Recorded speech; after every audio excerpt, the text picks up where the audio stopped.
Olá, tudo bem? Eu sou o Juliano Schlestarenko, sou médico cardiologista intervencionista e resolvi fazer esse vídeo para esclarecer algumas dúvidas a respeito do uso dos stents coronarianos. Os stents eles são endopróteses expansíveis em formato de tubo. A sua composição em geral é de um metal. O metal ele pode ser aço, nitinol, cromo cobalto. Não ferro, né? Como muitas pessoas pensam, e aí vem a questão de usar, passar ou não poder fazer ressonância, ou passar em portas de banco que teria algum problema, mas ele não é feito de ferro, que é o principal substância que causa o problema nesses casos, principalmente na ressonância. Então, os stents mais atuais são principalmente de cromo cobalto.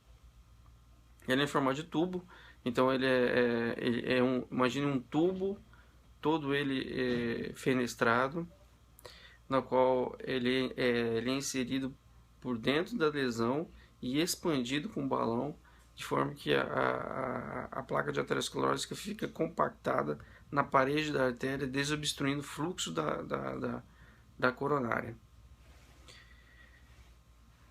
Essa placa de colesterol, em geral, ela é formada ao longo da vida do indivíduo. Então, pacientes que apresentam níveis de colesterol muito alto, a partir dos 35, 40 anos, inclusive existem alguns trabalhos que mostram com acompanhamento de 15 anos dos pacientes com hipercolesterolemia, níveis de colesterol muito elevados, a longo prazo esses pacientes vão apresentar doença coronariana obstrutiva e vão ter mais eventos no futuro.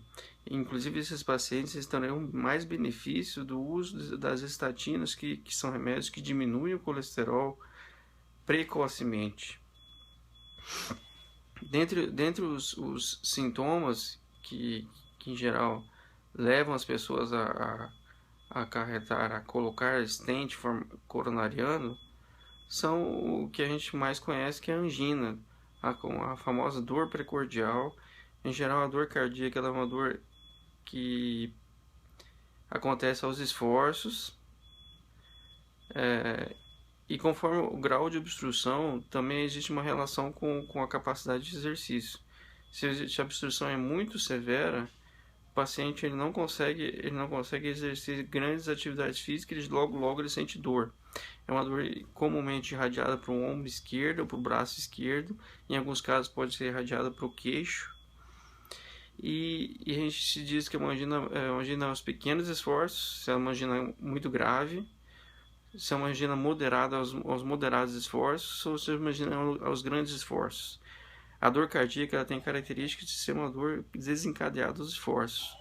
Muitos pacientes dizem que consultam e referem dor ventilatória dependente. Em geral, essa dor ventilatória dependente não se relaciona com o coração.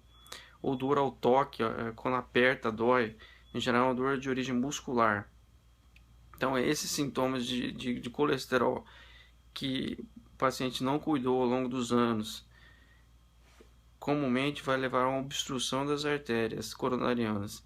Comumente vai levar a uns sintomas que é a angina. A angina que vai ser desencadeada aos esforços. Conforme o grau de obstrução vai progredindo, esse esforço, a capacidade de esforço que a pessoa vai sentindo, vai conseguindo fazer, vai diminuindo. Então ela vai sentir uma dor precordial aos mínimos esforços, ou às vezes até em repouso, que é o caso da internação. Em alguns casos pode ser até sintoma de infarto, e aí precisa ser investigado. Os exames que a gente dispõe para investigar se essa dor de origem cardíaca, numa pessoa com dor torácica, o mais comum deles é o eletro, que é um exame estático, né? Identifica em pacientes coronarianos a alteração do eletro é quase 5% dos casos. Então a gente parte para outros exames, como o teste ergométrico, que possui uma sensibilidade e especificidade relacionada com a idade da pessoa.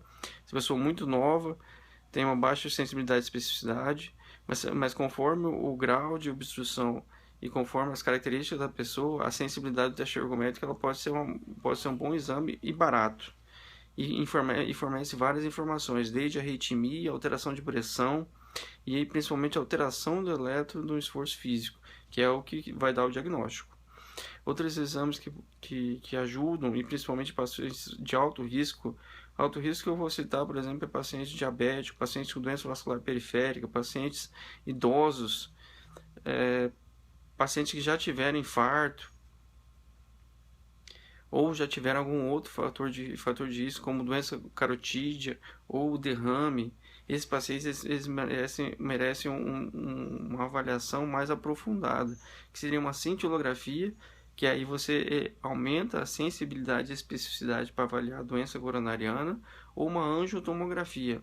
Na angiotomografia, um dado interessante, principalmente, é o score de cálcio, que muitos estudos ultimamente avaliam que o score de cálcio deveria ser introduzido junto com a avaliação do risco de Framingham, que é um risco que se avalia qual a chance da pessoa ter doença coronariana nos próximos 10 anos.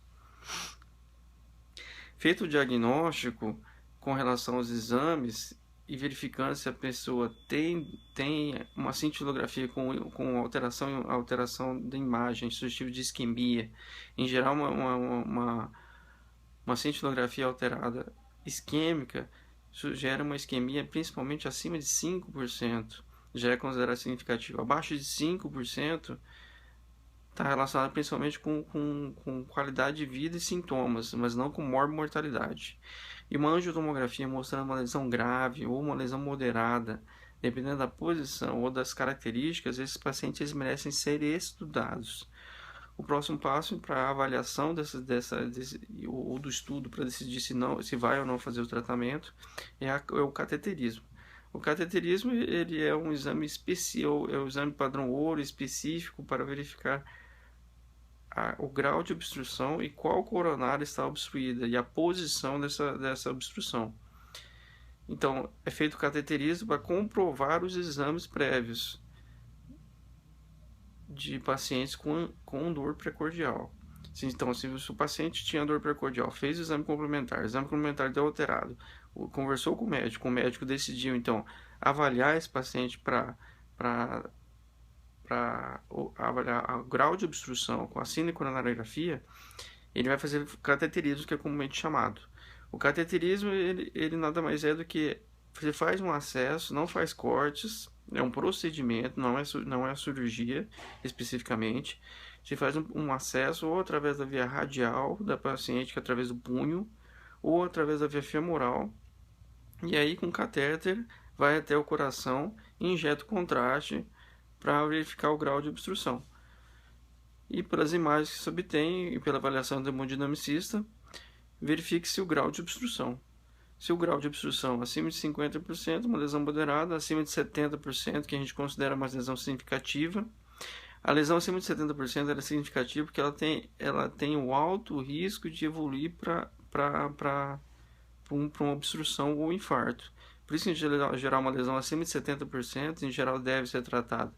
É claro que depende do vaso, se o vaso é passível de angioplastia, e depende do calibre, da posição.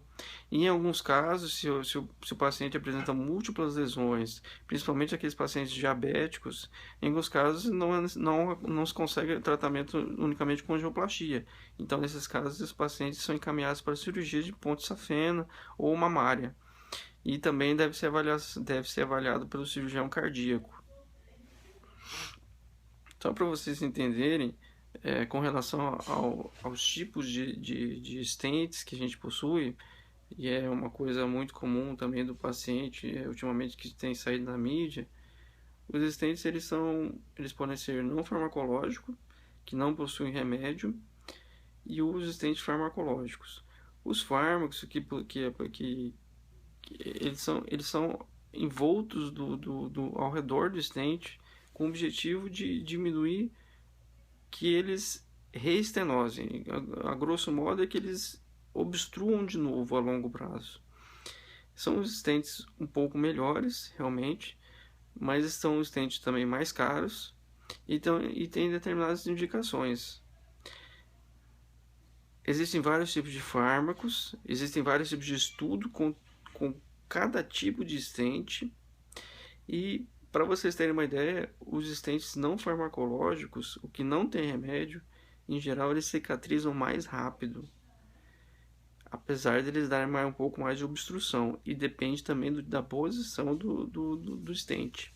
Por exemplo, pacientes diabéticos, é uma recomendação de diretriz não se usar stent não farmacológico, não se usar stent não farmacológico. O correto é usar stent farmacológico, porque o grau de restenose de obstrução desses pacientes é em torno de 20% para mais, dependendo da posição.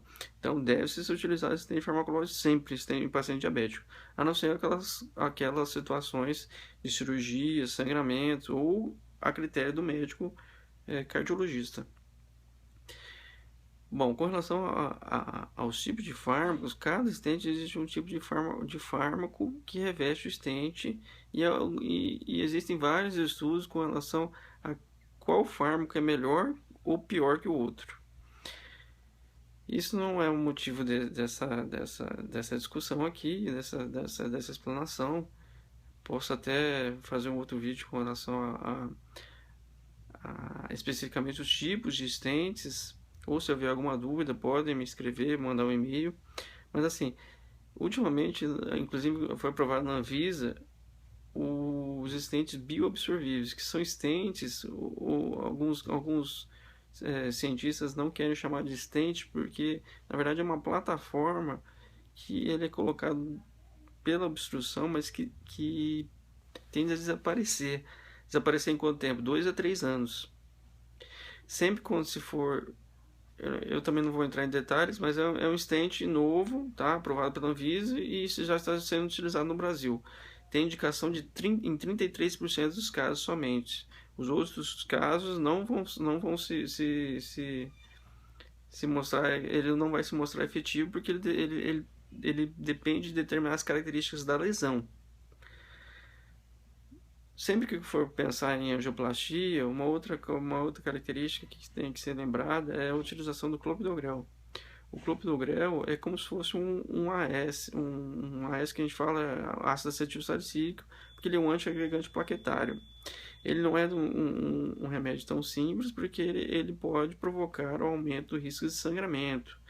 Então, os stents farmacológicos, em geral, se recomenda a utilização de 1 ano de clopidogrel. Os stents não farmacológicos, em geral, se recomenda a utilização de 30 dias do clopidogrel. Existem outros fármacos hoje em dia que estão à disposição, como o ticagrelor, o prasugrel, que também podem ser utilizados, mas com algumas contraindicações e indicações que vai depender também do tipo do médico.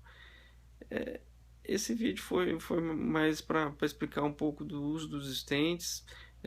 Não é um procedimento, digamos, tão isento de complicações, mas com cuidado, com a indicação do cardiologista e com a conversa com o cardiologista intervencionista e avaliando adequadamente a lesão, qual é o tipo, porque ele é um procedimento seguro, que pode ser utilizado o clopidogrel de forma adequada, mesmo em pacientes muito idosas, 80, 90 anos, ainda mais que a nossa população está começando a cada vez mais envelhecendo, e é o futuro. É só isso que eu tenho para dizer. Muito obrigado. Se houver alguma dúvida, pode me mandar um e-mail. Estarei sempre à disposição para qualquer esclarecimento.